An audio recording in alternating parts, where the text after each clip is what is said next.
E aí, pessoal, beleza? Na aula de hoje nós vamos falar sobre a direção de arte, uma parte muito importante do desenvolvimento de jogos.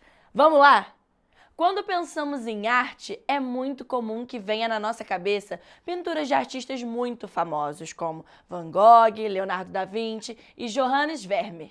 Todos esses pintores são europeus e, por muito tempo, ditaram as regras no mundo da arte. Eu trouxe esses exemplos, galera, porque quero fazer uma perguntinha para vocês. Jogos também são arte? Sim ou não? Tempo! Pessoal, a resposta é sim. Apesar do desenvolvimento de um jogo ser dividido em processos de diversas áreas diferentes, a gente precisa estar ligado na ideia de que a criação de um game é um processo artístico. Assim como esses pintores criaram de formas artísticas, os desenvolvedores de jogos também vão criar, certo? Inclusive, até os quadros de Van Gogh foram adaptados para a realidade virtual. Isso lembra à beça os jogos de narrativas interativas, não lembra? Legal, né? Com esse exemplo, a gente pode afirmar com todas as nossas forças que jogos são artes sim. E assim como pintores fazem quadros, nas áreas dos jogos tem um cargo para quem quer exercer essa função, a do diretor e diretora de arte. Galera, primeiro de tudo, vamos chamar o diretor de arte e a diretora de arte de DA, ok? Beleza, então vamos ver o que esse profissional faz? DAs são responsáveis pela concepção artística do jogo, ou seja, eles vão definir a aparência do game e o que ele transmitirá visualmente. Assim, eles também vão saber como estimular emoções no jogador, contrastar elementos como personagens e o fundo e atrair o público-alvo. Os DAs também vão definir o estilo artístico, os elementos e as interfaces, sempre tendo em mente a consistência que é preciso manter na parte visual. Ou seja, a direção de arte é muito importante para o desenvolvimento do jogo. Isso porque é por meio dela que o jogador irá sentir as emoções que o game deseja passar. E também ela tem um grande papel no que diz respeito a transmitir a história. Muitas vezes, quando o projeto tem um grande orçamento, as tarefas da direção de arte costumam ser divididas entre algumas pessoas. Porém, quando esse não é o caso, é normal ver um único profissional acumulando várias funções. Tá bem, professora, mas quais seriam essas funções? Calma lá, galera, que eu já vou explicar. Preparados? Então vem comigo. A arte conceitual. A arte conceitual é uma ilustração que transmite o conceito do mundo do jogo, ou seja, a sua atmosfera. Essas ilustrações são chamadas de concepts. As imagens que vocês estão vendo agora são os concepts do jogo The Last of Us. A arte conceitual responde às seguintes questões: onde o jogo se passa, em que época se passa e qual é o tipo de pessoa que habita nesse universo. É nessa arte conceitual que vai indicar a arte-chave, aquela que vai funcionar como um guia para a criação do universo do jogo. Esse design é a construção física dos personagens, que é baseada na cultura da qual faz parte, o momento histórico em que ele ou ela está e na sua ideologia, posicionamento político, comportamento e sexualidade. Ou seja, basicamente a aparência do personagem é influenciado pelo contexto no qual ele ou ela está. As imagens que vocês estão vendo são dos jogos Hollow Knight e Journey. Percebam que suas formas físicas não são humanas? Isso lembra que a gente também pode fazer design de personagens mais fantasiosos, já que tudo se baseia no contexto em que eles estão inseridos. Vale lembrar ainda que a nossa humanidade é feita de opostos. Assim, características que se contrapõem também são interessantes para essa construção física. O design de ambientes trata do universo do jogo. É preciso construir um mundo com os seguintes aspectos: onde o jogo acontece, onde os personagens vivem, a história passada e futura desse mundo, sua situação econômica, como ele afeta a jornada dos personagens e como os personagens interagem com esse contexto. São essas características que vão te ajudar a criar uma narrativa de fundo para os ambientes nos quais o jogo se passa. Por último, mas não menos importante, há o design de interface, em que as ideias do game designer são passadas para uma interface visual, tendo em mente a experiência do jogador, já que se pensa como ele irá agir a esse aspecto. Alguns elementos desse design são tipografia, cores, contraste e diagramação das informações que irão aparecer na tela. Muita coisa, né, pessoal? Eu sei. Mas olhem, com o tempo vocês já vão estar mestres na arte de observar o mundo com um olhar apurado e caçar nele todas as referências que vocês queiram utilizar no seu jogo. Agora que a gente já conhece a direção de arte, vamos entender como desenvolvê-la dentro do jogo? Quando você tiver o roteiro do jogo em mãos, marque os objetos que aparecem. Assim, você vai saber quais serão necessários na etapa da produção. A segunda dica sobre roteiro é lê-lo como se fosse um diretor de cinema. Isso ajuda você a entender além dos objetos, os símbolos e os sentimentos que não estão no roteiro, mas que podem ser adicionados ao jogo por meio da direção de arte.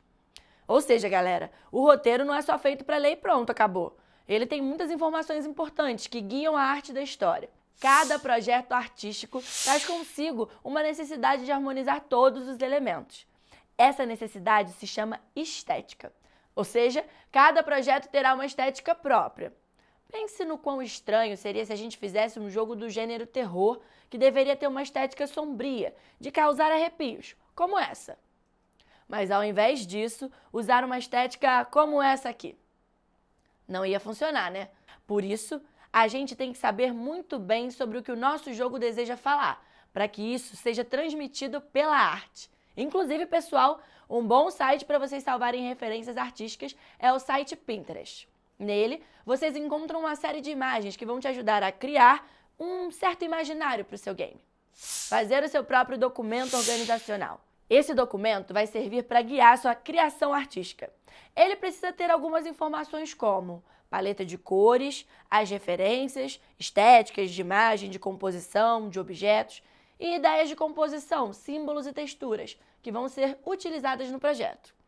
Um bom site para auxiliar vocês e fazer o mood board e um documento organizacional é o Pinterest, mas mais pra frente a gente vai conversar sobre isso. Bem, terminada essa parte, acrescente ao documento os rascunhos dos espaços que você quer que tenha no seu jogo. Ainda nesse documento, organize as cenas do jogo e o que você quer que tenha em cada uma delas. Você pode indicar o que acontece nela e, em seguida, o que ela precisa para isso acontecer, seja no sentido de objetos materiais ou seja na estética. Olhar para o projeto de uma forma macro. Aqui, ao invés de dividir etapas, como na leitura do roteiro, você precisa olhar para o projeto como um todo. Isso é necessário para você agilizar a busca pelos materiais de cena, entender o fluxo para não haver o risco de repetição de objetos e, principalmente, encontrar harmonia no projeto, a fim de notar a coesão do seu game. Agora, pessoal, para a gente ter um conhecimento na área de direção de arte dentro do mundo dos games, é preciso ligá-la à linguagem da programação. Para isso, a gente precisa treinar, né? Vamos saber mais sobre um programa que pode nos ajudar nisso? No Scratch, você pode criar os seus jogos e compartilhá-los com diversas pessoas. A partir da linguagem de programação, o Scratch ensina a pensar o jogo com criatividade e refletir sobre ele e a sua construção. Esse programa é interessante para vocês irem se habituando à forma de desenvolver jogos, principalmente por conta da sua interface. Ele é programado por blocos, como peças de um quebra-cabeça. Cada peça indica uma função da programação do jogo, como mostram as imagens.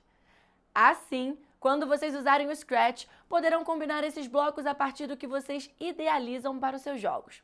Vamos analisar as funções do Scratch?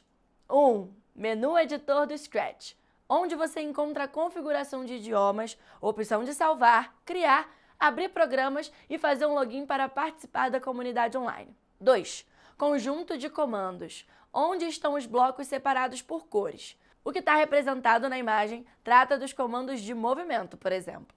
Ainda há os de som, aparência, eventos, sensores, controle, variáveis, operadores e extensões. Cada um é representado por uma cor.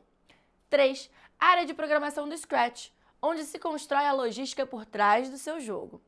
Basta segurar um comando com o mouse e jogar na área de programação para poder construir todo o seu jogo. Simples, né? 4. Palco do Scratch, onde a ação construída na área de programação acontece. Com o botão verde você inicia o jogo, com o vermelho você para. Com os outros 3 botões você controla o tamanho do palco. 5. Seleção de personagens do Scratch, onde você escolhe os personagens para o seu jogo que já estão disponíveis no Scratch. Uma outra opção é carregar um desenho que você criou em outro aplicativo ou até mesmo uma foto sua para usar como personagem.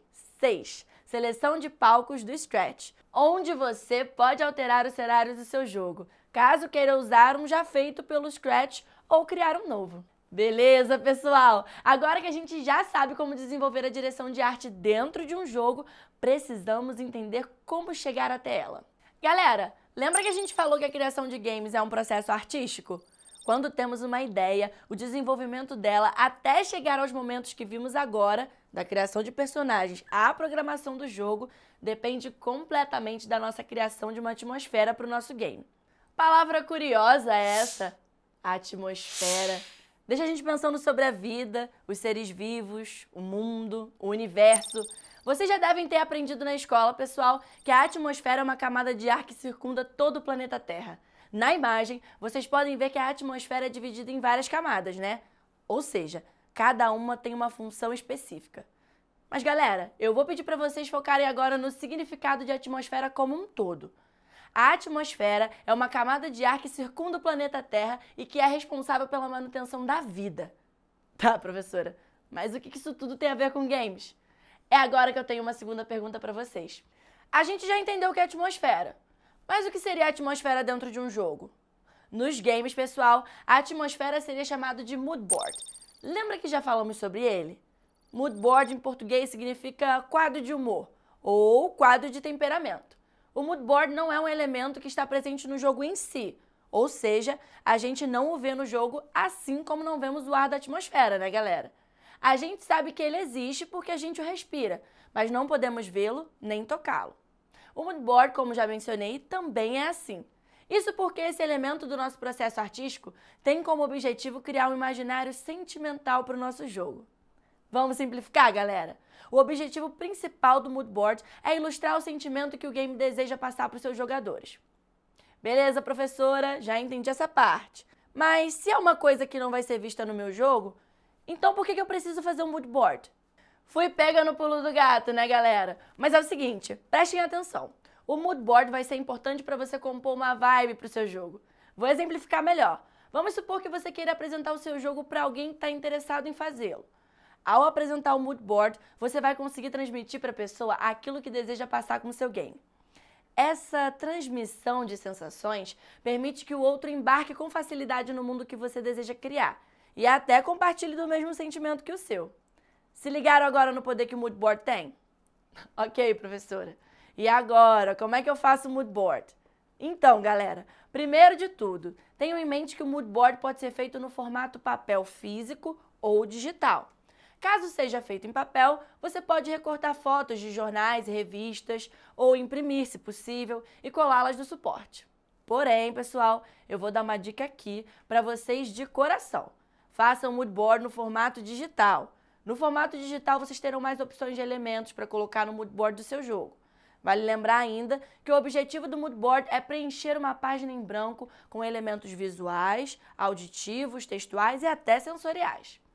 Os visuais tratam de referências de imagem, que no próprio Google vocês encontram. Podem ser fotos de filme, por exemplo, ou se seu jogo estiver relacionado a um universo mágico, por que não usar como referência uma cena do filme O Hobbit?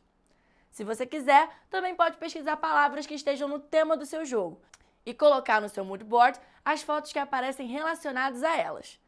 A imagem que vocês estão vendo agora, por exemplo, foi a que apareceu quando pesquisei pela palavra amizade no Google. As imagens costumam ser as referências que mais compõem o mood board, galera. Isso porque, como os cenários são uma parte grande dos jogos, as referências visuais ajudam a imaginar o jogo e os sentimentos que a própria arte do game irá passar. Mas lembram que eu falei que há ainda outros tipos de referências? Vou dar uns exemplos para vocês ficarem ligados nelas também, tá bom? Um exemplo bem direto das referências auditivas é a música. Vocês podem colocar a letra de uma que, quando vocês escutam, lembram seu game. Se vocês a usarem, não esqueçam de colocar embaixo o nome da música e o cantor ou cantora, beleza? Isso nos leva às referências textuais. Muitas vezes, galera, nós lemos um poema, uma passagem de um livro ou uma citação, e as palavras nos dão uma ideia para um projeto. Se esse for o caso do seu game, lembre-se de anotar o que leu para colocar no seu mood board. Por fim, galera, temos os sensoriais. E esse tipo de referência aqui é meio doido, eu já vou avisando. Mas, por outro lado, pode ser bem poético e inspirador para o seu mood board. Eu vou dar alguns exemplos. Vocês podem se referir a um determinado ambiente do seu jogo como um lugar áspero, espinhento, como um cacto. Ou você pode dizer que é uma sala do seu jogo e que ela é macia como flanela. Percebem a quantidade de possibilidades? Eu só tenho que lembrar vocês, galera, que no caso das referências sensoriais, o ideal é usar imagens dos objetos que vocês desejam referenciar, tá bom? Ainda mais se vocês escolherem usar o suporte físico. Imagina espetar sua mão no cacto toda vez que você vai segurar seu mood board. Você vai acabar pegando um trauma do seu próprio jogo. E é por isso que eu vou reforçar aqui a dica que eu dei antes. Optem por fazer um mood board no suporte digital. Show? Assim como o Harold está fazendo dele. Já já eu vou falar mais sobre como colocar as mãos na massa e fazer um mood board digitalmente. Mas para a gente chegar nisso, eu preciso explicar antes para vocês sobre o briefing. De uma maneira resumida, galera, o briefing é um guia para fazer um projeto. Daqui a algumas aulas vocês vão entender o que é um projeto. Agora, o que vocês precisam manter em mente é que ter uma ideia dessas informações que vocês estão vendo na imagem vai ajudá-los a compor um mood board. É a partir das informações que vocês irão conseguir organizar suas ideias, entendeu? Então, pessoal, a gente vai ver agora como e onde fazer o mood board do nosso jogo. A primeira coisa é começar com o briefing, ou seja, recolham o máximo de informações que conseguirem sobre o seu projeto. E isso vale para as referências também. Separe diversos tipos para que você consiga construir um painel bem maneiro e que seja a cara do seu game. Agora, já falando sobre o mood board em si, a gente precisa pensar muito no seu design e como queremos que ele seja passado. Lembrem-se sempre de que o principal objetivo do mood board é passar a sensação do seu jogo. Então, se seu game for para ser alegre, divertido, quais referências você irá usar no seu mood board para que esse sentimento seja passado? Ainda outros questionamentos que nos fazem pensar sobre isso também. Por exemplo, você pretende fazer um mood board mais profissional, dentro dos padrões do mercado, ou inovador e descontraído? Prefere um mood board com poucos detalhes ou com bastante referências? O seu game tem uma atmosfera que ressalta mais as cores frias ou cores quentes? Todos esses questionamentos vão te ajudar a sintetizar o que você quer para o seu game e transmita para o público. Assim, você vai encontrar uma identidade visual para o seu projeto. Além disso, galera, as cores vão ser um outro ponto muito importante, beleza? Não só nas imagens, mas também como pano de fundo para o seu mood board. Por isso, antes de escolhê-las, pesquise cada uma delas e estude seus significados, para que elas combinem com o seu game. A fonte da letra que você vai usar para escrever o nome do jogo e as referências textuais também vão transmitir a sensação que você pretende passar. Galera, vocês já devem ter sacado que absolutamente tudo que vai estar no seu mood board vai contribuir para a concepção do seu jogo, né? Então, pessoal, se liguem nesses exemplos de mood board.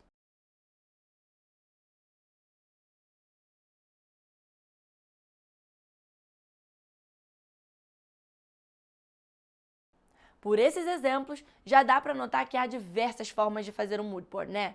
Viram que na primeira foto usaram até uma referência de grãos e tudo feito no formato digital. Por isso, agora vamos dar uma olhada em alguns programas em que vocês podem montar o seu mood board ou de onde vocês podem tirar referências para montar um PowerPoint. O Canva é uma plataforma bastante popular, em que você pode salvar as suas referências ou encontrá-las no seu próprio acervo do programa e organizá-las da forma que desejar em um painel. No Canva, você consegue salvar os seus projetos, além de poder acessá-lo de forma gratuita. O Pinterest é o lugar ideal para se encontrar referências. Apesar de não permitir a criação de um painel como no Canva, no Pinterest você pode criar uma pasta para salvar as imagens que deseja usar como referência. E, se preferir, salvá-las para montar no seu mood board em outro local. O InVision é uma boa plataforma se você gosta de ferramenta de arrastar o arquivo e jogar no painel, além de ser uma plataforma colaborativa. Pessoal, por hoje é isso que eu tenho para vocês. Muito debate sobre a arte, né, galera? Dá até para se sentir como um grande artista renomado. Dá ou não dá? A gente fica por aqui. Até a próxima aula, galera. Tchau!